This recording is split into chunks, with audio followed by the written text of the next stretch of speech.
This episode is brought to you by Shopify. Upgrade your business with Shopify, home of the #1 checkout on the planet. Shop Pay boosts conversions up to 50%, meaning fewer carts going abandoned and more sales going cha-ching. So if you're into growing your business, get a commerce platform that's ready to sell wherever your customers are. Visit shopify.com to upgrade your selling today. Be honest. When's the last time you had a homemade meal? We get it. Between meetings, workout classes, and the kids' after-school sports, who's got time to cook? That's where HelloFresh comes in. No matter how busy you get, HelloFresh has everything you need to get an easy, home-cooked meal on the table. With flavor-packed recipes like Parmesan herb-crusted salmon, you'll be filling your kitchen with the cozy aromas of a homemade meal in no time. So go ahead, try HelloFresh. It's homemade, made easy. Learn more at HelloFresh.com. El Sermón del Monte es una de las enseñanzas más profundas y transformadoras de nuestro Señor Jesucristo, revelada en los Evangelios. En este sermón, Jesús comparte principios que desafían las normas sociales y religiosas de la época, estableciendo el verdadero significado de la justicia, la misericordia y el amor. Desde las bienaventuranzas, que proclaman bendiciones para los pobres en espíritu, los mansos y los que tienen hambre de justicia, hasta las enseñanzas sobre el perdón, la oración y el amor al prójimo, el Sermón del Monte nos ofrece una guía práctica y espiritual para vivir en comunión con Dios y los demás.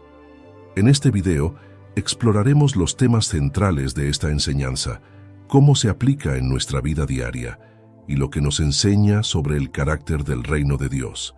Acompáñanos en este viaje a través de las palabras de nuestro Señor Jesucristo para descubrir el poder y la sabiduría que nos ofrece el Sermón del Monte. En Mateo 5:3-12 se narra: Bienaventurados los pobres en espíritu, porque de ellos es el reino de los cielos. Bienaventurados los que tienen hambre y sed de justicia, porque ellos serán saciados. Bienaventurados los pacificadores, porque ellos serán llamados hijos de Dios. El Sermón del Monte comienza con una serie de declaraciones conocidas como las bienaventuranzas. En esta parte, Jesús describe las características de aquellos que son bendecidos en el reino de Dios. Cada bienaventuranza presenta una paradoja espiritual. Aquellos que son considerados desfavorecidos por el mundo, los pobres en espíritu, los que lloran, los mansos, son precisamente los que reciben las mayores bendiciones en el reino de los cielos. Estas bienaventuranzas no son solo promesas futuras, son realidades presentes para aquellos que siguen a Jesús. Las bendiciones de Dios no están reservadas solo para los poderosos o los exitosos según los estándares del mundo, sino para los humildes y dependientes de Dios.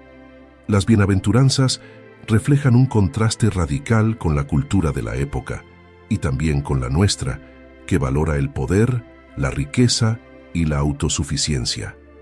Cada una de las bienaventuranzas nos muestra cómo vivir de acuerdo con el reino de Dios. Comienza con la primera bienaventuranza. Bienaventurados los pobres en espíritu, porque de ellos es el reino de los cielos. La pobreza en espíritu no se refiere a la pobreza material, sino a la humildad y el reconocimiento de nuestra necesidad total de Dios. Aquellos que son pobres en espíritu reconocen que no pueden salvarse a sí mismos y dependen completamente de la gracia de Dios. Jesús declara que estas personas son bendecidas porque el reino de los cielos les pertenece. Las bienaventuranzas nos llaman a una actitud de humildad, misericordia y mansedumbre, características que el mundo a menudo rechaza. Jesús dice que los que lloran serán consolados, lo cual es un consuelo profundo para aquellos que sufren, sabiendo que Dios ve su dolor y promete restaurarles. Aquellos que tienen hambre y sed de justicia, aquellos que anhelan ver la justicia divina prevalecer, serán saciados, lo que subraya la fidelidad de Dios en cumplir sus promesas. Una de las bienaventuranzas más desafiantes es: bienaventurados los pacificadores, porque ellos serán llamados hijos de Dios. Jesús no solo nos llama a evitar los conflictos, sino a activamente buscar la paz, reconciliando a los demás y siendo agentes de paz en un mundo lleno de divisiones. Las bienaventuranzas no solo son principios para admirar, sino que nos desafían a vivir una vida contracultural. Mientras que el mundo nos enseña a buscar el éxito, la riqueza y el poder, Jesús nos llama a buscar la humildad, la misericordia y la justicia. Nos enseña que los verdaderamente bendecidos son aquellos que reconocen su necesidad de Dios, aquellos que lloran por las injusticias, los que son pacificadores y los que muestran misericordia. Una forma práctica de aplicar estas enseñanzas es comenzar a examinar nuestras actitudes y corazones. ¿Estamos viviendo con una humildad que reconoce nuestra dependencia de Dios? ¿Anhelamos la justicia divina y buscamos la paz en nuestras relaciones y en nuestro mundo? Las bienaventuranzas nos desafían a vivir una vida marcada por la compasión, la mansedumbre y el deseo de hacer la voluntad de Dios. Además, Jesús nos llama a ser conscientes de las bendiciones que a menudo pasamos por alto. Las bienaventuranzas nos invitan a ver nuestras dificultades como oportunidades para acercarnos más a Dios y recibir su consuelo y bendición. Cuando sufrimos por causa de la justicia o cuando enfrentamos persecución, Jesús nos asegura que somos bendecidos, porque el reino de los cielos es nuestro. En Mateo 5, 13, 16 se narra: «Vosotros sois la sal de la tierra, pero si la sal pierde su sabor, ¿con qué será salada? No sirve más para nada, sino para ser echada fuera y hollada por los hombres. Vosotros sois la luz del mundo. Una ciudad asentada sobre un monte no se puede esconder. Así alumbre vuestra luz delante de los hombres, para que vean vuestras buenas obras y glorifiquen a vuestro Padre que está en los cielos». Después de las bienaventuranzas, Jesús sigue su sermón del monte explicando el papel de los discípulos en el mundo. Utiliza dos poderosas metáforas: la sal y la luz. La sal era un elemento esencial en el mundo antiguo, usada para preservar los alimentos y darles sabor. En este sentido, Jesús dice que los discípulos son la sal de la tierra, es decir, los encargados de preservar la verdad de Dios y dar sabor moral y espiritual a un mundo corrompido por el pecado. Si la sal pierde su sabor, pierde su propósito. La luz, por otro lado, representa la verdad y la justicia de Dios. Jesús llama a sus seguidores la luz del mundo, lo que implica que deben reflejar la verdad divina y guiar a otros hacia Dios.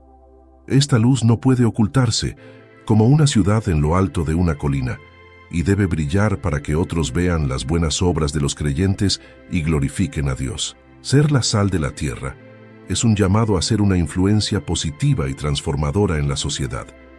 Jesús nos enseña que, como sus seguidores, debemos vivir de tal manera que preservemos la bondad, la justicia y la verdad en un mundo que tiende hacia la corrupción y el mal.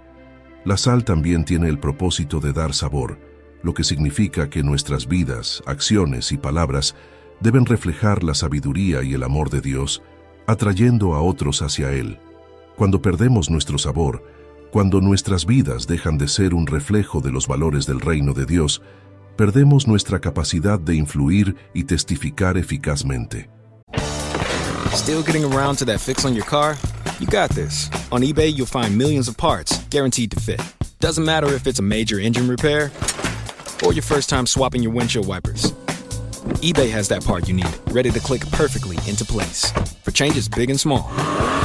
Loud or quiet, find all the parts you need at prices you'll love, guaranteed to fit every time. But you already know that. eBay. Things, people, love. Eligible items only. Exclusions apply.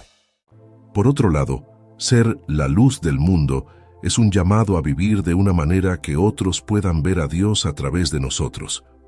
La luz ilumina y revela lo que está oculto en la oscuridad, y de la misma manera, nuestras vidas deben reflejar la luz de Cristo, exponiendo las tinieblas del pecado y guiando a otros hacia la verdad. Esta luz no es nuestra propia bondad, sino la obra transformadora de Dios en nuestras vidas.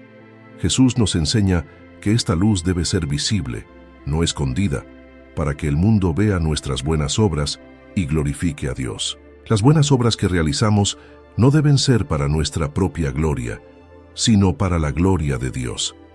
A través de nuestros actos de amor, justicia y compasión, otros pueden ser atraídos hacia el Dios que transforma nuestras vidas.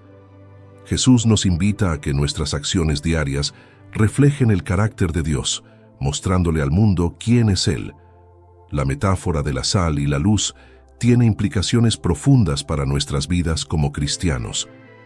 En primer lugar, nos desafía a examinar cómo estamos influyendo en el mundo que nos rodea. ¿Estamos viviendo como sal, preservando la verdad y mostrando el amor de Dios en nuestras acciones y palabras? ¿O hemos perdido nuestro sabor al conformarnos a los valores y prácticas del mundo? Ser la sal de la tierra implica vivir una vida de integridad que influencie positivamente a quienes nos rodean y preserve los valores del reino de Dios. Ser la luz del mundo significa que nuestra fe no debe ser algo privado o escondido. Nuestras vidas deben ser un testimonio visible del amor y la gracia de Dios.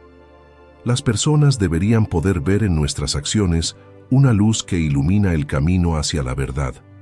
Esto nos desafía a vivir con intencionalidad, buscando oportunidades para hacer el bien, ayudar a los necesitados, ser pacificadores y, sobre todo, ser un reflejo de Cristo en nuestras comunidades. Una forma práctica de aplicar este llamado es examinar nuestras interacciones diarias.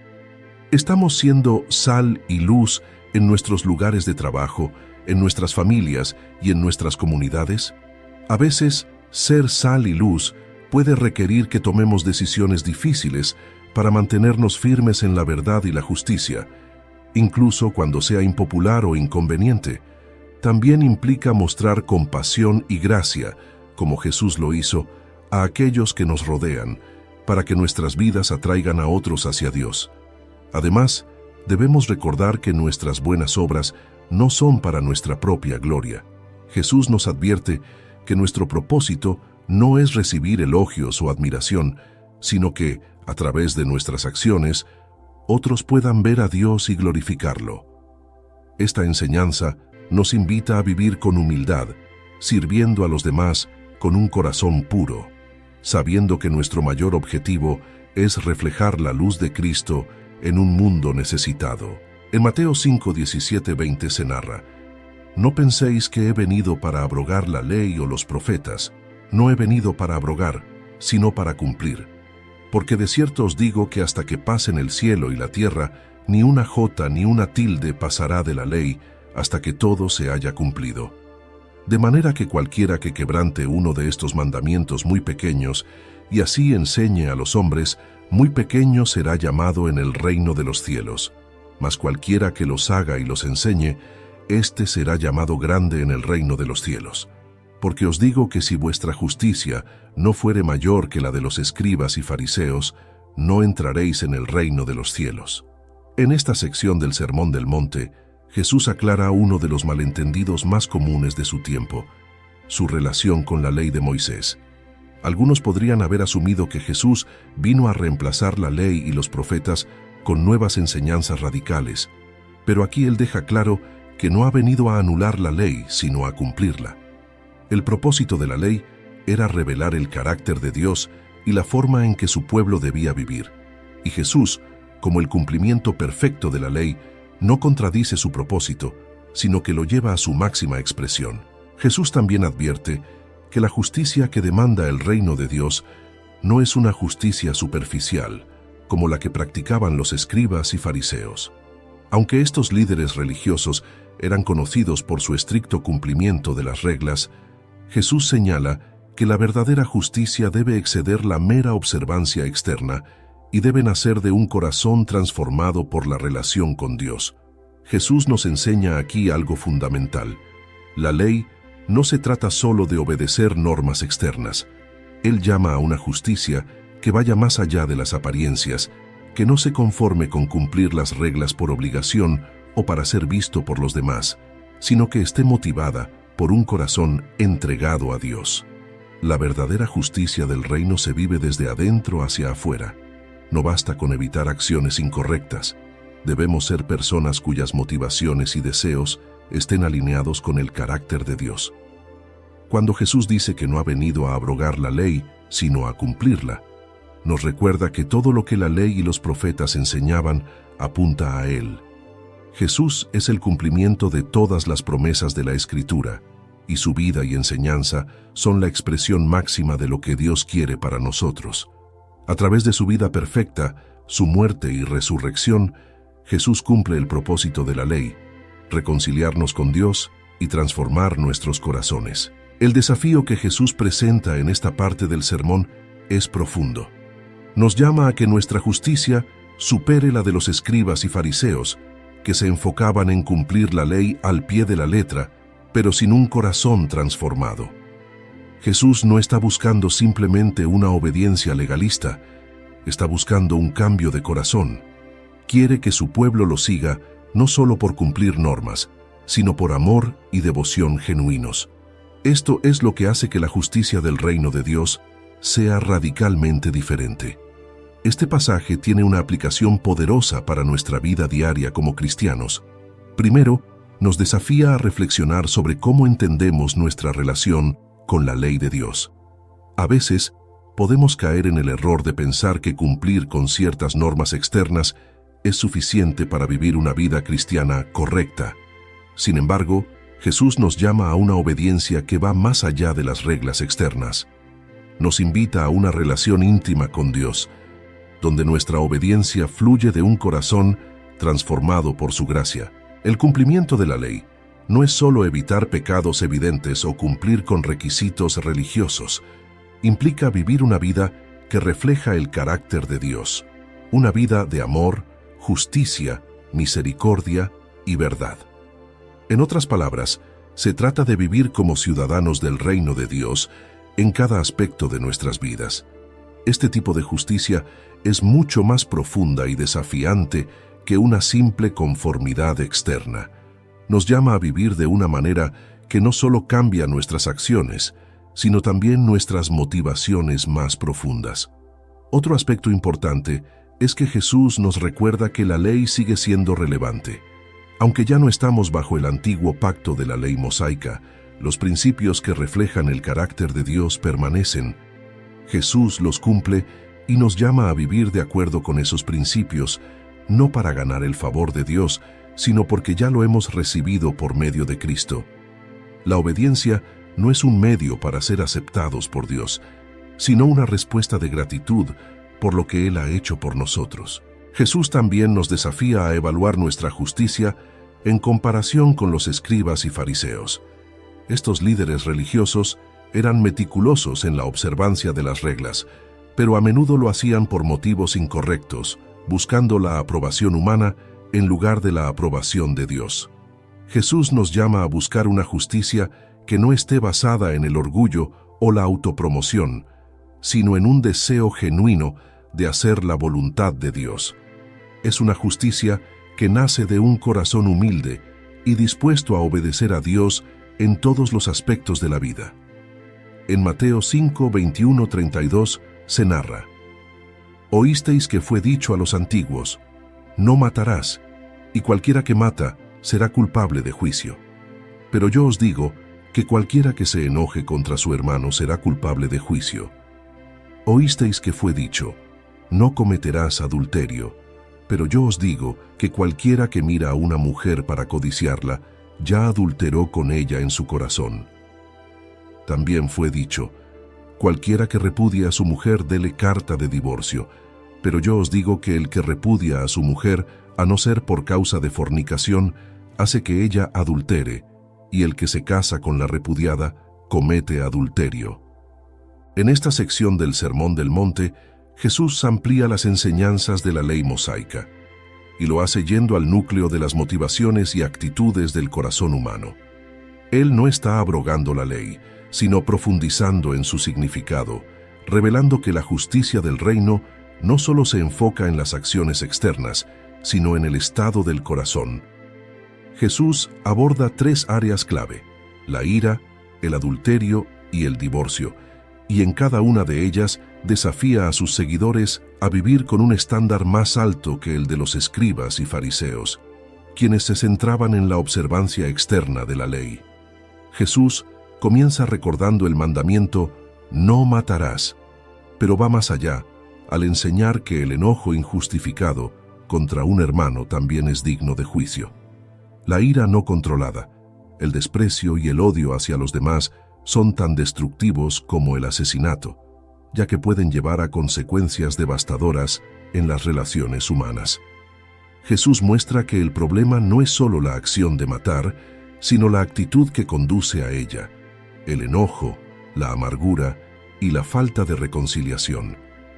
Jesús subraya la importancia de la reconciliación antes del culto a Dios, instando a sus oyentes a resolver sus disputas y ofensas antes de presentar sus ofrendas a Dios.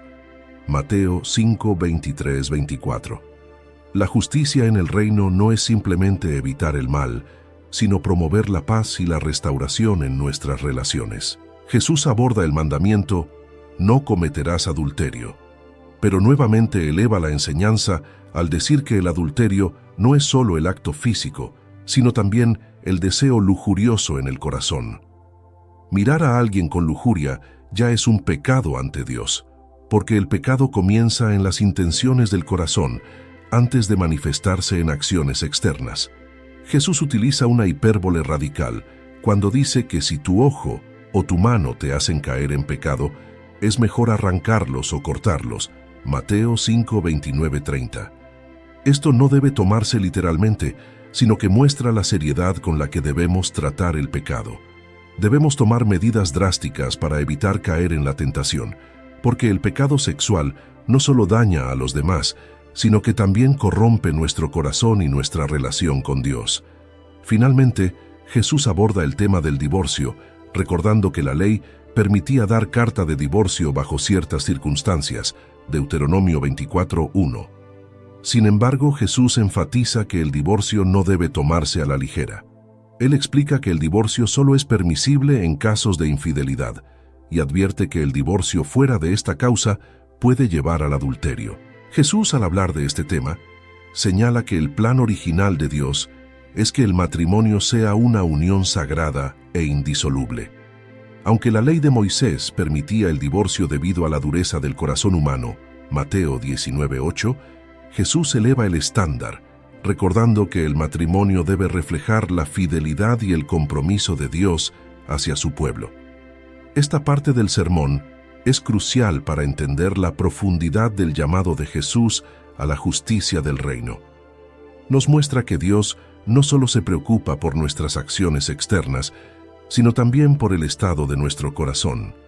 La ira no controlada, los pensamientos lujuriosos y el desprecio por el matrimonio son síntomas de un corazón que necesita transformación.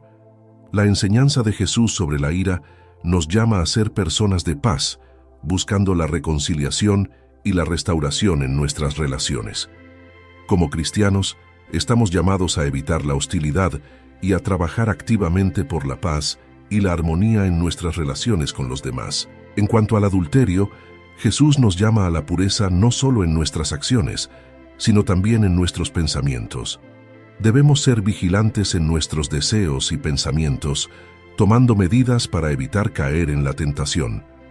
La enseñanza sobre el matrimonio también nos recuerda que Dios valora profundamente la fidelidad y el compromiso, y que debemos honrar el pacto matrimonial tal como Dios lo diseñó. Estas enseñanzas nos desafían a ir más allá de un mero cumplimiento externo de las normas morales. La ira, el adulterio y el divorcio no son solo temas legales o éticos, son asuntos del corazón. Debemos examinar nuestras actitudes y pensamientos y no simplemente conformarnos con evitar el pecado en sus manifestaciones externas. La enseñanza de Jesús sobre la ira nos llama a practicar el perdón y la reconciliación. Si guardamos rencor o resentimiento, debemos actuar rápidamente para reconciliarnos con nuestros hermanos y hermanas, sabiendo que Dios valora la paz y la unidad en su pueblo. Esto implica estar dispuestos a perdonar y pedir perdón cuando hemos ofendido a otros. En cuanto al adulterio, Jesús nos llama a ser vigilantes en nuestras vidas internas. En una cultura saturada de imágenes y tentaciones sexuales, debemos proteger nuestros corazones y mentes, buscando la pureza y evitando cualquier cosa que nos lleve a pensamientos lujuriosos. Esto puede implicar cambiar hábitos o alejarnos de influencias que nos empujen hacia el pecado. Finalmente, la enseñanza sobre el divorcio nos llama a valorar el matrimonio como Dios lo hace. El matrimonio no es solo un contrato social, es una unión sagrada. Debemos esforzarnos por ser fieles en nuestras relaciones y buscar la restauración antes de considerar la separación. Para aquellos que han experimentado el dolor del divorcio, también hay esperanza y gracia en Cristo, quien trae sanidad y restauración. En Mateo 5:33-48 se narra: Otra vez, habéis oído que fue dicho a los antiguos: no perjurarás, sino cumplirás al Señor tus juramentos. Pero yo os digo, no juréis en ninguna manera. Antes bien sea vuestro hablar, sí, sí, no, no, porque lo que es más de esto, de mal procede. Oísteis que fue dicho: amarás a tu prójimo y odiarás a tu enemigo. Pero yo os digo, amad a vuestros enemigos, bendecid a los que os maldicen, haced bien a los que os aborrecen, y orad por los que os ultrajan y os persiguen. En esta sección del Sermón del Monte, Jesús aborda dos temas clave: la verdad en nuestras palabras y el amor radical que debemos mostrar hacia los demás, incluso hacia nuestros enemigos. Estas enseñanzas van mucho más allá de lo que la ley y los profetas enseñaban y desafían profundamente la manera en que vivimos y nos relacionamos con los demás. Primero, Jesús habla sobre el juramento y la veracidad. En los tiempos antiguos, hacer un juramento en nombre de Dios era una manera de garantizar la verdad de lo que se decía. Sin embargo, Jesús lleva esto a un nivel superior, diciendo que no debemos jurar en absoluto, sino que nuestras palabras deben ser siempre tan verdaderas y confiables que un simple sí o no sea suficiente. Jesús insiste en que nuestros discursos y promesas no deben depender de juramentos, porque como ciudadanos del reino debemos ser personas de verdad e integridad. Luego, Jesús aborda el mandamiento de amar a los demás. En la ley de Moisés se enseñaba amarás a tu prójimo, pero Jesús va aún más allá al decir que también debemos amar a nuestros enemigos. Este amor radical no es solo un sentimiento, sino una acción. Bendecir a los que nos maldicen, hacer el bien a quienes nos odian y orar por quienes nos persiguen. Jesús cambia por completo la norma de ojo por ojo y diente por diente, enseñando que los ciudadanos del reino deben responder al mal con amor, no con venganza. El llamado de Jesús a ser personas de palabra nos recuerda la importancia de la verdad en nuestra vida diaria. Vivimos en una sociedad donde las promesas se rompen fácilmente y la mentira a menudo se justifica, pero como seguidores de Cristo, nuestra palabra debe ser inquebrantable. Cuando decimos sí, debe significar sí, y cuando decimos no, debe ser un no confiable. Esta integridad no solo refleja nuestro carácter personal, sino que también refleja el carácter de Dios, quien es siempre fiel a su palabra. La enseñanza sobre el amor a los enemigos es aún más desafiante. Jesús nos llama a amar de manera radical, a mostrar misericordia y bondad a aquellos que nos han hecho daño. Esta enseñanza contradice la naturaleza humana, que busca venganza o justicia cuando somos agraviados. Pero en el reino de Dios, el amor no tiene límites.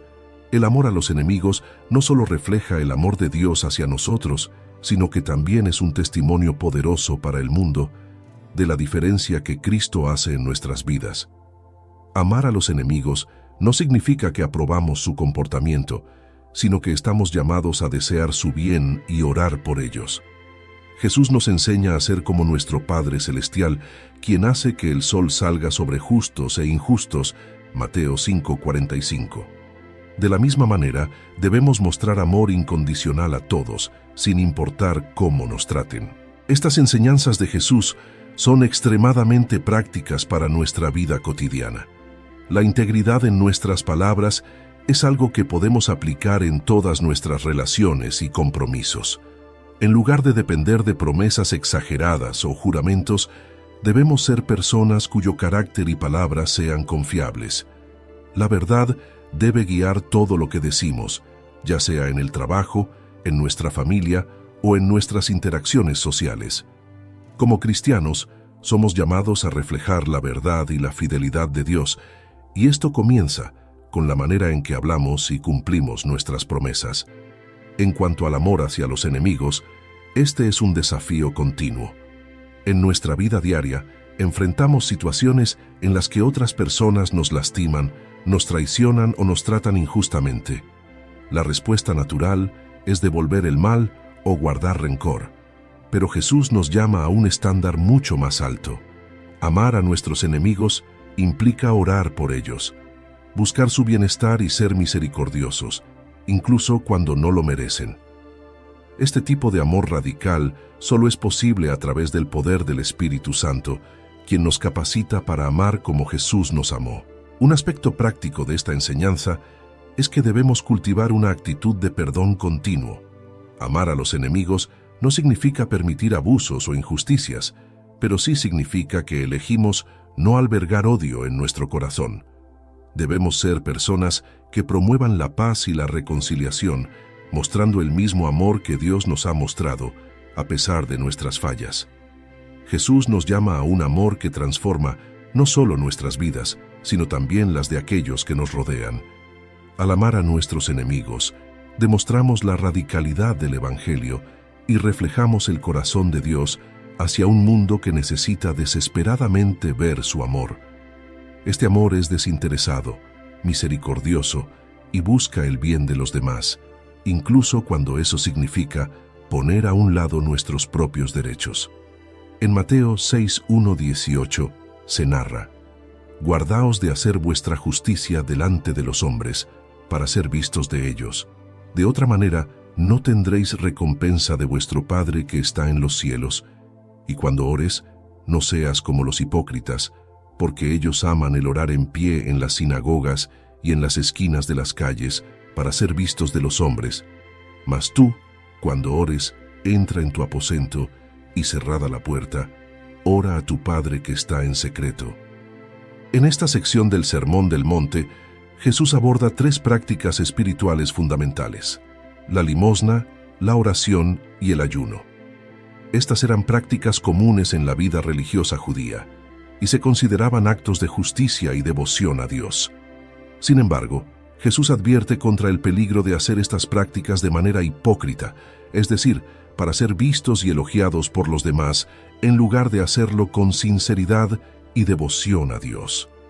Él enseña que la motivación correcta es clave en la vida espiritual. El verdadero discípulo de Cristo busca la aprobación de Dios, no la de los hombres. Primero, Jesús habla de la limosna, que es el acto de dar a los necesitados. Él advierte a sus seguidores que no deben dar con la intención de recibir reconocimiento público, sino que deben hacerlo en secreto, confiando en que Dios, quien ve en lo secreto, les recompensará. Luego, Jesús pasa a hablar de la oración. Enseña que la oración no debe ser una exhibición pública para ganar la admiración de los demás, sino una comunicación sincera con el Padre en lo secreto. Introduce la oración del Padre Nuestro como un ejemplo de cómo debemos orar, centrando la oración en la voluntad de Dios y en nuestra dependencia de Él para nuestras necesidades diarias, el perdón y la protección del mal. Jesús trata el tema del ayuno, otra práctica religiosa importante. Él insiste en que el ayuno no debe hacerse con una apariencia triste o desaliñada para atraer la atención de los demás, sino que debe ser una expresión personal y sincera de devoción a Dios. Esta enseñanza de Jesús es crucial porque se centra en la motivación detrás de nuestras prácticas espirituales. Jesús nos llama a examinar no solo lo que hacemos, sino por qué lo hacemos. Nos invita a reflexionar sobre si estamos realizando nuestros actos de justicia, como la limosna, la oración y el ayuno, con el objetivo de ser vistos y admirados por los demás, o si estamos realmente buscando agradar a Dios. La advertencia de Jesús contra la hipocresía es directa. Él nos recuerda que Dios ve lo que hay en nuestro corazón, incluso cuando otros no lo ven. Cuando hacemos las cosas solo para ser reconocidos por las personas, podemos recibir una recompensa temporal en forma de elogios o admiración, pero perdemos la recompensa eterna que Dios nos da cuando nuestras acciones están motivadas por un deseo genuino de honrarle. La oración del Padre Nuestro que Jesús enseña es un modelo para una oración sincera y humilde. Nos llama a acercarnos a Dios con reverencia, reconociendo su santidad y buscando su voluntad en nuestras vidas. Nos recuerda nuestra dependencia diaria de Dios, no solo para nuestras necesidades físicas, sino también para el perdón y la fortaleza espiritual. Esta oración también subraya la importancia de la comunidad, ya que oramos por nuestro pan y por nuestros pecados, recordándonos que somos parte de un cuerpo más grande, la familia de Dios. El ayuno, como enseña Jesús, debe ser una expresión interna de devoción y humildad ante Dios, no una exhibición externa. El propósito del ayuno es buscar a Dios de una manera más profunda, dejando a un lado las distracciones para enfocarnos en nuestra relación con Él. Jesús nos anima a ayunar de una manera que solo Dios vea, asegurándonos que Él, quien conoce nuestro corazón, nos recompensará. La enseñanza de Jesús sobre la motivación en nuestras prácticas espirituales es muy relevante para nuestra vida cristiana diaria. Primero, debemos examinar por qué hacemos lo que hacemos. ¿Estamos dando, orando o ayunando para impresionar a los demás o para cumplir con expectativas externas? Jesús nos llama a hacerlo todo de manera discreta, con el objetivo de agradar a Dios, no de recibir la aprobación humana. La limosna, por ejemplo, es una oportunidad de mostrar el amor de Dios hacia los necesitados. Pero si damos con la motivación de recibir reconocimiento o alabanza, hemos perdido el enfoque. Jesús nos llama a dar en secreto, sabiendo que Dios, quien ve todas nuestras acciones, nos recompensará. Esto nos invita a practicar la generosidad de manera silenciosa, enfocándonos en las necesidades de los demás y no en cómo somos percibidos por otros. La oración es otro aspecto crucial de nuestra vida cristiana. Jesús nos enseña que la oración no debe ser un acto público para impresionar a otros, sino una conversación sincera con nuestro Padre Celestial. El Padre Nuestro nos recuerda que nuestra oración debe centrarse en la voluntad de Dios, buscando su reino y su justicia antes que nuestras propias necesidades. También nos invita a confiar en Dios para nuestras necesidades diarias y a practicar el perdón, recordando que así como Dios nos perdona, debemos perdonar a los demás. El ayuno, aunque a menudo es una práctica olvidada en la vida cristiana moderna, sigue siendo una disciplina importante. Jesús nos llama a ayunar de manera discreta, enfocándonos en nuestra relación con Dios y no en cómo otros nos perciben. El ayuno puede ser una herramienta poderosa para buscar a Dios de manera más profunda y para fortalecer nuestra dependencia de Él. En Mateo 6:19-34 se narra: «No os hagáis tesoros en la tierra, donde la polilla y el orín corrompen, y donde ladrones minan y hurtan, sino haceos tesoros en el cielo, donde ni la polilla ni el orín corrompen, y donde ladrones no minan ni hurtan. Porque donde esté vuestro tesoro, allí estará también vuestro corazón. No os afanéis, pues, diciendo, ¿qué comeremos, o qué beberemos, o qué vestiremos? Mas buscad primeramente el reino de Dios y su justicia, y todas estas cosas os serán añadidas». En esta sección del Sermón del Monte, Jesús cambia el enfoque hacia las prioridades y preocupaciones de la vida diaria, abordando dos aspectos cruciales: los tesoros en la tierra versus los tesoros en el cielo, y la preocupación por las necesidades materiales. Jesús nos desafía a reconsiderar nuestras prioridades, advirtiéndonos contra la acumulación de riquezas materiales que son temporales y exhortándonos a invertir en lo eterno, los tesoros en el cielo. Jesús enseña que lo que valoramos más revela el estado de nuestro corazón. Donde está nuestro tesoro, allí estará nuestro corazón. Si nuestras vidas están orientadas hacia la acumulación de riquezas y posesiones terrenales, nuestros corazones estarán atrapados por lo temporal y perecedero. Sin embargo, si nuestras prioridades están en el reino de Dios, viviremos con una perspectiva eterna y confiada en la provisión de Dios. Jesús también aborda la ansiedad y las preocupaciones por las necesidades cotidianas, como la comida, la ropa y el sustento. En lugar de preocuparnos por estas cosas, Jesús nos llama a confiar en la provisión de Dios y a buscar primero su reino y su justicia. Él nos recuerda que Dios cuida de su creación, como los pájaros y las flores, y que nosotros, como sus hijos, somos mucho más valiosos para Él. El mensaje de Jesús sobre los tesoros en el cielo nos invita a examinar nuestras prioridades y valores. En un mundo que constantemente nos impulsa a buscar el éxito material, la acumulación de riquezas y el reconocimiento, Jesús nos llama a vivir con una perspectiva completamente diferente. Nos enseña que los tesoros en la tierra son efímeros, la polilla y el orín pueden destruirlos y los ladrones pueden robárnoslos. En contraste, los tesoros en el cielo son eternos y no pueden ser corrompidos ni arrebatados. Este llamado a hacernos tesoros en el cielo significa invertir nuestras vidas en lo que realmente importa a los ojos de Dios, amar a los demás, servir a nuestro prójimo, compartir el Evangelio y vivir de acuerdo con los principios del reino de Dios. Estos son los tesoros que tienen un valor eterno. Jesús nos recuerda que nuestras acciones y decisiones diarias deben reflejar una vida que esté orientada hacia lo eterno, no hacia lo temporal. El segundo tema que Jesús aborda es la ansiedad. La preocupación por las necesidades materiales es una lucha constante para muchas personas, pero Jesús nos asegura que Dios, nuestro Padre Celestial, conoce nuestras necesidades y cuida de nosotros. Nos desafía a no vivir en una constante preocupación por el mañana, sino a confiar en que Dios proveerá lo necesario para cada día. Esta confianza en la provisión de Dios libera nuestros corazones de la ansiedad y nos permite vivir con una fe sencilla y confiada.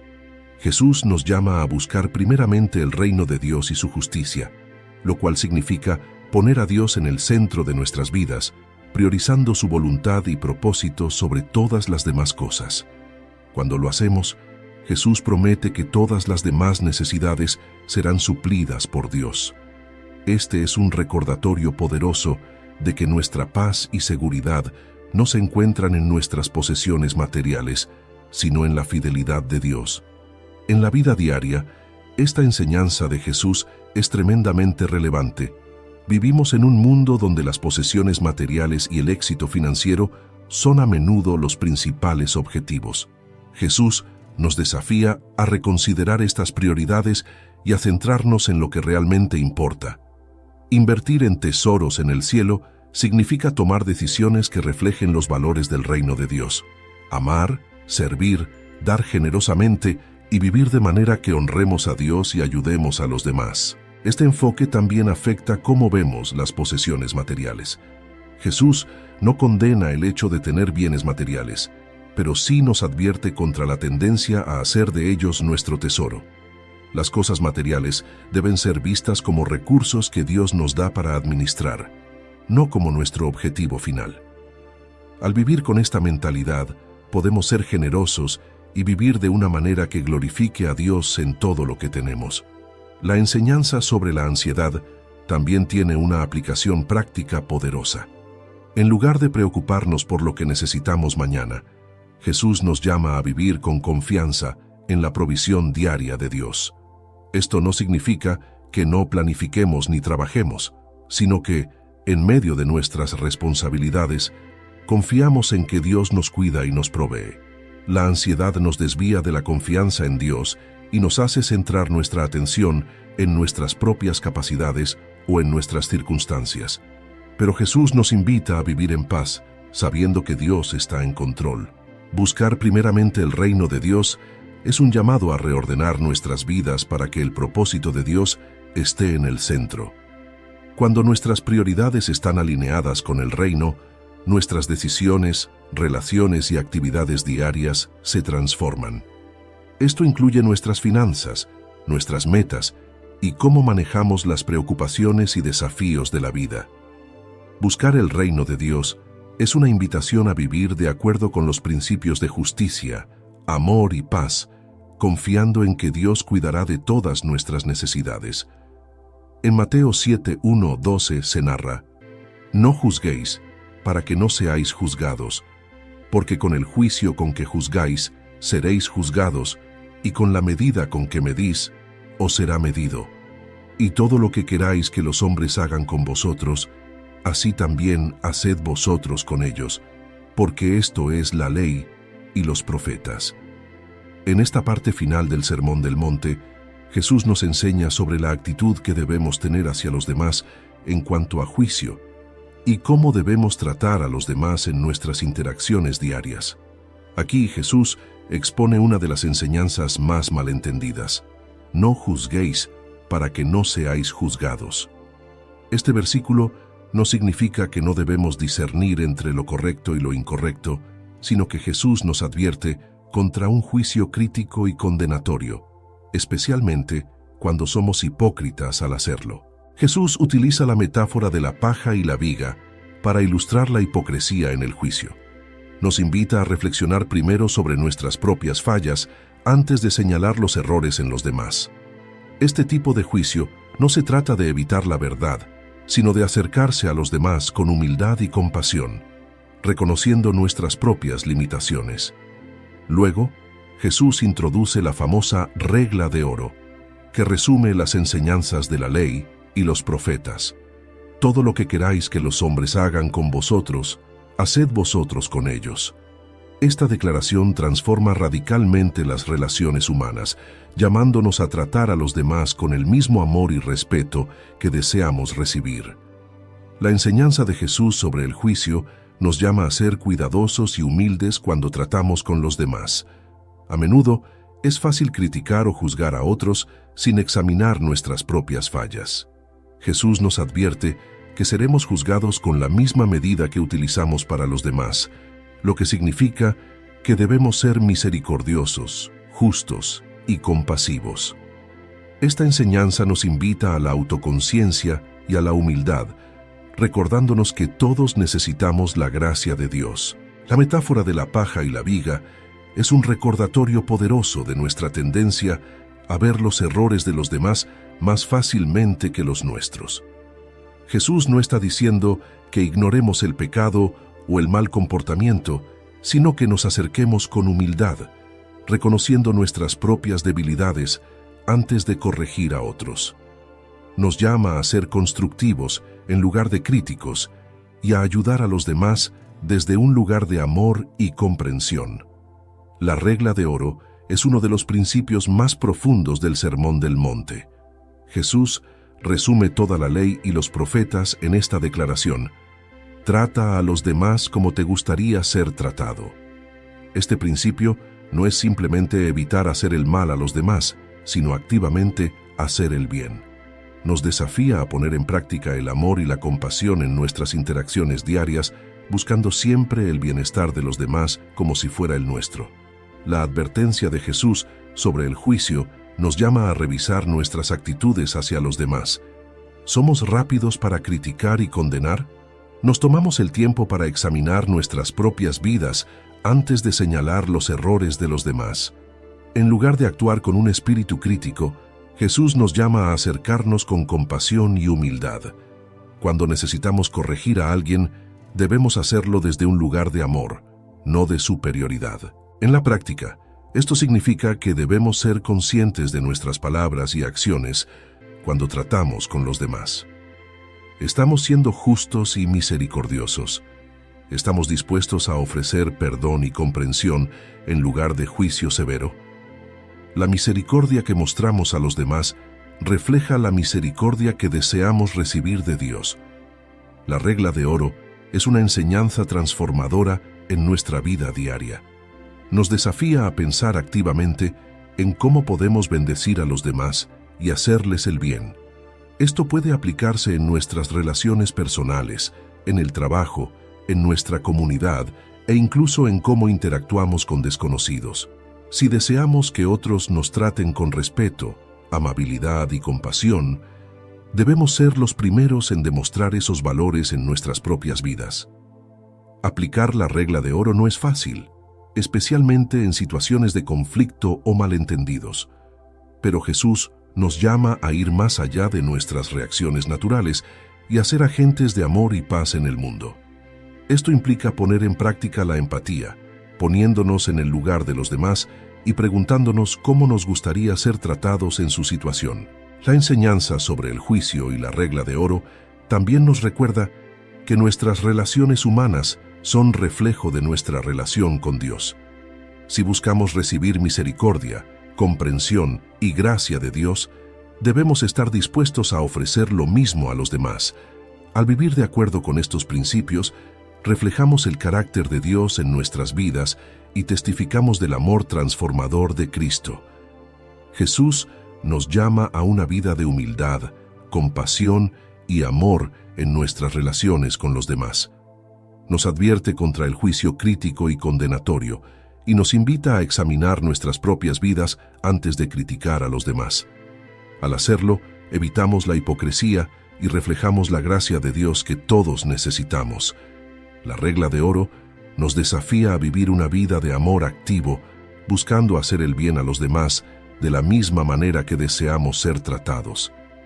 Este principio no solo resume la ley y los profetas, sino que también nos guía en todas nuestras interacciones humanas, transformando nuestras relaciones y nuestra perspectiva hacia los demás. Al aplicar estas enseñanzas, no solo vivimos de manera justa y misericordiosa, sino que también reflejamos el corazón de Dios en un mundo que necesita desesperadamente ver su amor y compasión. Jesús nos llama a ser agentes de paz y restauración, tanto en nuestras palabras como en nuestras acciones, mostrando al mundo el camino del reino de Dios. Si buscas crecer en tu conocimiento de la palabra de Dios y profundizar en tus estudios bíblicos, te invitamos a suscribirte a nuestro canal Sabiduría Bíblica. Aquí encontrarás reflexiones profundas, estudios bíblicos detallados y enseñanzas para fortalecer tu fe. No olvides darle clic a la campanita para no perderte ningún contenido, y si este mensaje ha sido de bendición para ti, compártelo con otros para que también puedan crecer espiritualmente. Únete a nuestra comunidad y sigue avanzando en tu caminar con Dios.